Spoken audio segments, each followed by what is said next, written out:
Hello लोगोफोर, नोंथांमोननि गेजेराव आं आरो मोननैसो गोदान आपडेट भिडिअ लानानै फैबावबाय। लोगोफोर, जानो हागौ नोंथांमोना थाम्बनेल आरो टाइटेलखौ नायनानै हमदांखाबायानो बे भिडिअआ मानि सायाव जागोन। आसा खालामबाय नोंथांमोना भिडिअखौ जोबजासिम नायलांगोन होननानै। लोगोफोर, बैफोर आपडेटनिनो गिबि आपडेटआव मोनथिनानै लागोन। थांनाय दानसेसो सिगाङाव बाक्सा जिल्लानि मुसलपुर थानानि सिङाव थानाय नतुन श्रीपुर सनापुर गामिनि रुपजय बर' बिथांनि बिसि बिथां गोजोनश्री बर' बिथाङा जे गावसोर गामियाव वाटार साप्लाइनि खामानि मावनो थाफैनाय मुस्लिमजों खारदोंमोन।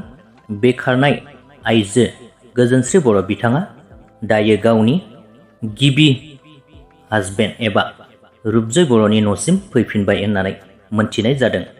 बे जाथाया माबोरै जादों होननानै मोनथिनाय बादिब्ला, जेब्ला मुस्लिमा बिथां गोजोनश्री बर'खौ लानानै खारदोंमोन गुवाहाटी नोगोरमायाव, बै समाव आसामनि गिबि मन्थ्रि बिथां हेमन्त बिश्व शर्मा सार बिथाङा जे मोनसे बाथ्राखौ फोसावनानै होदोंमोन, सासेनि बारा हिन्जाव जुलि खालामोब्ला जे जेल जानांगोन आरो सासे हिन्जावाबो सानै साथामनि बारा हौवा लायोब्ला जेल जानांगोन, बेफोरबायदि मोनसे फोसावनानै होदोंमोन आरोना। बे फोसावखांनायनि उनावनो जाय लानानै खारग्रा मुस्लिम बिथांनि गिबि बिसिया नागिरनानै लानानै खारग्रा मुस्लिमखौ गावनि न'सिम लानानै थाङो। बेनि उनाव गोजोनश्री बर' बिथाङा बे जायगायावनो आलाय सिलाय जानानै थानाङो होननानै मोनथिनाय जादों। बेनि उनाव जेने थेने बिथाङा गावनि जोनोम जायगासिम फैफिननो हायो।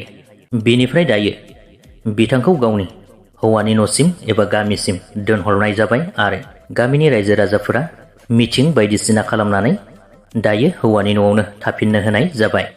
लोगोफोर, बे रादाबखौ लाबोफिननायनि जाहोनानो जादों जोंनि गोबांथार बर' आइजोफोरा खारनायखौ जों बांसिनै नुनो मोनो, नाथाय मोनफिननायफोरखौ गोबां खम जों नुनो मोननाय जायो आरोना। बेनिखायनो बे खौरांखौ फोसावनानै होफिननाय जाबाय। दायो नेक्स्ट आपडेटआव सावरायगोन लोगोफोर। मिथि नार्जारी बिथांमोना गोदानै जुलि जाफिनबाय।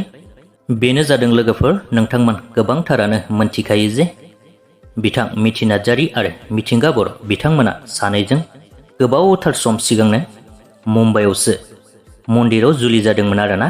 बेनि उनाव गोबांथार जाथायबो थांबाय, नाथाय बिथांमोना रायजो राजाफोरनि नेमखान्थि बादियै जुलिखौ जायाखैमोन।